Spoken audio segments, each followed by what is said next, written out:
seem to recall Mike is an outstanding runner from downstate. Here's Lloyd Means of Syracuse at 6'8" in the high jump. And he clears it with something to spare.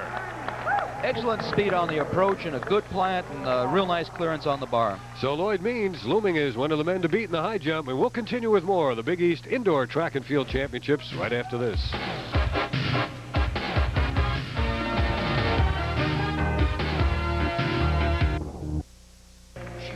We're getting set for the start of the women's 500-meter run, and in this race, two record holders, although not necessarily from the same event. Debbie Grant of Villanova is the favorite, and as you can see, the record holder. And one of the competitors in this race, the woman who set the high jump record earlier today, Diane Phillips of Syracuse. The rest of the field has Alessa Stevens of Syracuse University, Felicia Blake, Seton Hall, Janice Reed, Boston College, Shandell Marion of St. John's, Debbie Grant, Villanova, Diane Phillips, Syracuse, Gloria Azika, Pittsburgh, and Jody Wirtz of Georgetown. Alessa Stevens from Syracuse is a freshman from the Cortland area, Cortland High School. I would look for Janice Reed, Debbie Grant, and Diane Phillips to probably be the three top runners in this race. I would not be surprised to see Phillips take an early lead and go out very strong. That's usually her method of running this. 500-meter race. Has this been around for a long time? Well, it's when the NCAA switched to metric distances from yards. It was 600 yards, and it's really a long quarter mile. It's basically go through the 400, the quarter mile as fast as you possibly can and hang on. And the person who survives is the one who's going to be your eventual winner. What kind of athlete is best in this kind of race? Well, basically, there are two kinds of athletes. Your quarter milers with endurance or your half milers with great speed. They're about ready to start here, Dave. Wrong gun gear, get off. Wrong gun gear.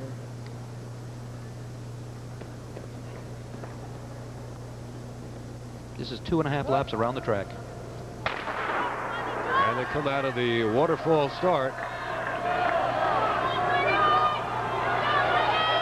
Good move being made by St. John's Shandell Marion. Coming out of the stagger, Shandell Marion. Looking very strong. Janice Reed from Boston College on the inside, also coming on now. And Debbie Grant from Villanova. And here is Debbie Grant from Villanova moving into contention now as they fall in along the rail. Janice Reed of Boston College, Debbie Grant, Shandell Marion, and the Pittsburgh runner is Zika. It is still Reed and Grant. And this race is far from being decided yet. Debbie Grant making a move to the outside, and just now overtaking Janice Reed, who is fading quickly. Shandell Marion and Gloria Azika. It is Debbie Grant. Debbie Grant doing an excellent job, and about 57 seconds at the quarter mile.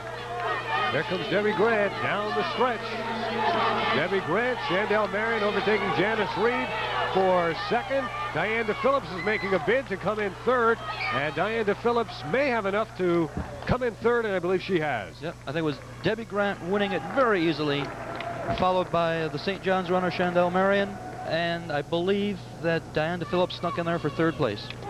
Great effort by Diane down the stretch to take a third in this race to go along with her high jump victory, but Debbie Grant, the record holder in the event, has herself another championship in the Big East. Well, 57 seconds for the first quarter mile, Dave, is very fast. That could be just as fast as the final result wins the 400 later on in the program.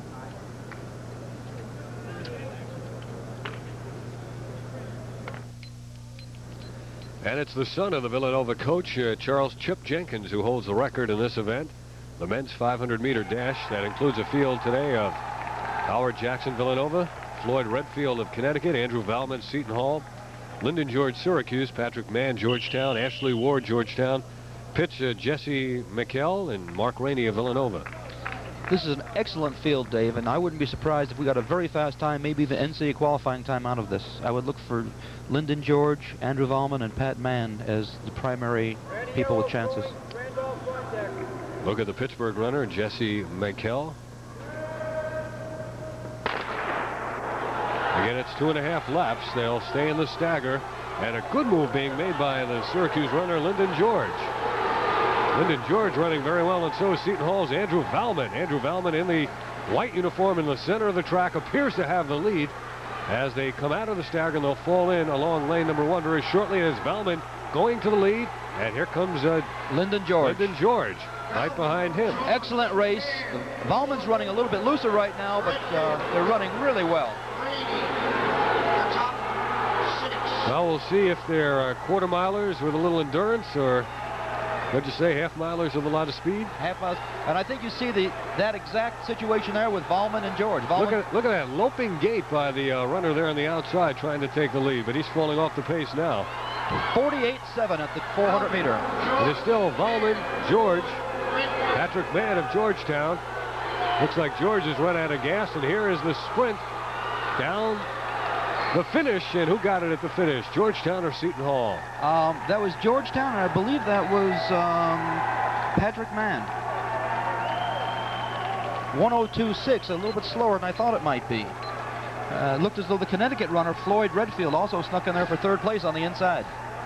And you can see, here comes Georgetown runner closing very well. Leaned a little bit early, but held on to win it, I think, at the finish. Definitely the stronger of the two is Andrew Valman in a bit of an upset, losing to Patrick Mann there of Georgetown. And the Hoyas are happy last couple of minutes with the victories by Starr and Mann. Now let's go to the high jump and Bill Roth. All right, Dave. Ken Moody looking for his second jump at 6:11.5. He's from Boston College. And he didn't get it on his second attempt. He and Lloyd Means of Syracuse, the only two left. Moody appeared to be a little bit slow on his approach there, and also traveled along the bar a little bit as he was in the air, causing him to knock it off as opposed to clearing it and getting into the pit. So you saw the bid by Moody, and Means shedding his warm-ups now to attempt at 6:11 and a fraction. He's the kind of jumper doesn't appear to take all that much time. Now, it looks as though Lloyd is going to get right to it. He's concentrating, thinking about it, very anxious to get this jump underway. Tremendous concentration in his eyes. You can see him looking at the bar, thinking about his approach, planning his steps in his mind.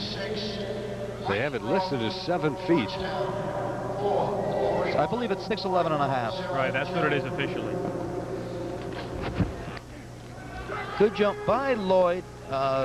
Maybe just slowed a little bit in his last 2 steps of his approach, causing him to not quite get the height he wanted. From the way he's coming back, it looks as if he thought he should have had that. He feels confident. You can tell by his the look in his eye and his whole attitude. He popped up so quickly, he was up before the bar even fell.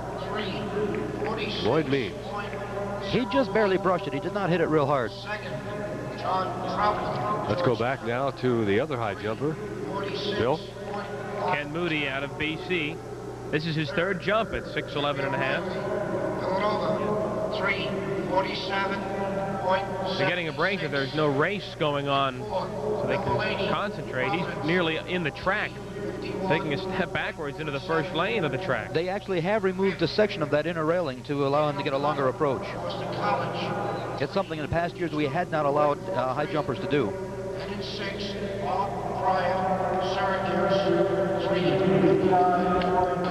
And he misses on his 3rd attempt, and it goes back to Means now for the last shot at 6:11.5. And Andy, if neither fails, if neither is successful in clearing this height, what happens? Well, they'll go back down to the previous height and see who cleared it on a first attempt.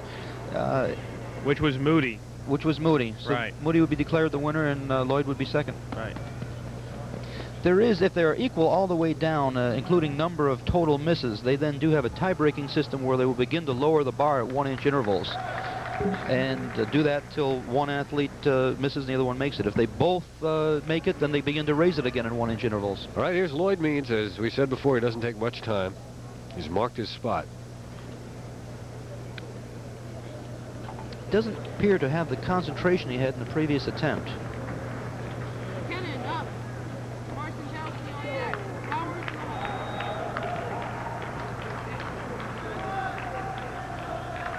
Settling himself and thinking out the steps and the approach. You have to get a mental picture of what you're going to do. Looked like he hit his foot or dragged his Now, foot. you could hear that. He blocked. He actually hit with the foot, what they call the penultimate step, the step before the last one. Hit very hard and decelerated, caused himself to slow down. You could actually see where he blocked there and slowed. He was very slow getting that last step in. So neither Lloyd nor his competitor, Moody, able to clear at 6'11.5". And since Moody made the 6'9.5" jump on his first attempt and Means missed, it goes to Moody. And so that's how they end up in the high jump here at the Carrier Dome.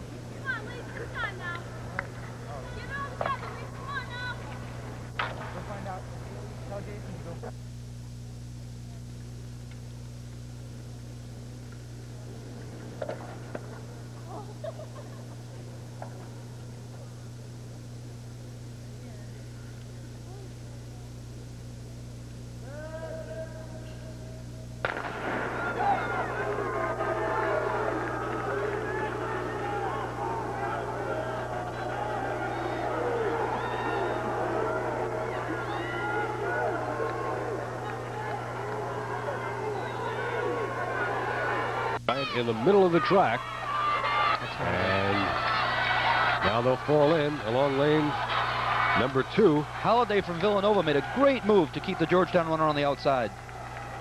Thought for a second they would collide. Just one lap to go now. They're both running very strong. I generally like a bigger runner in the 400-meter, although it looks as though Holliday's going to hold her off. Celeste Holliday, as we said, she won earlier, nipping Debbie Grant, her teammate, in the process, and it looks like Celeste is going to have her second win here in the Big East. Very easy win, running right through. Time was about 55+ seconds. A very good time. Nyla Marshall of Seton Hall takes 3rd place. Jennifer Bell of Georgetown was 2nd. So you can see them finish, and Celeste Holliday, good stride length, good knee lift, very loose in the arms, just the way you'd like to see a 400-meter runner finishing. Excellent race. We'll be back with the men's 400-meter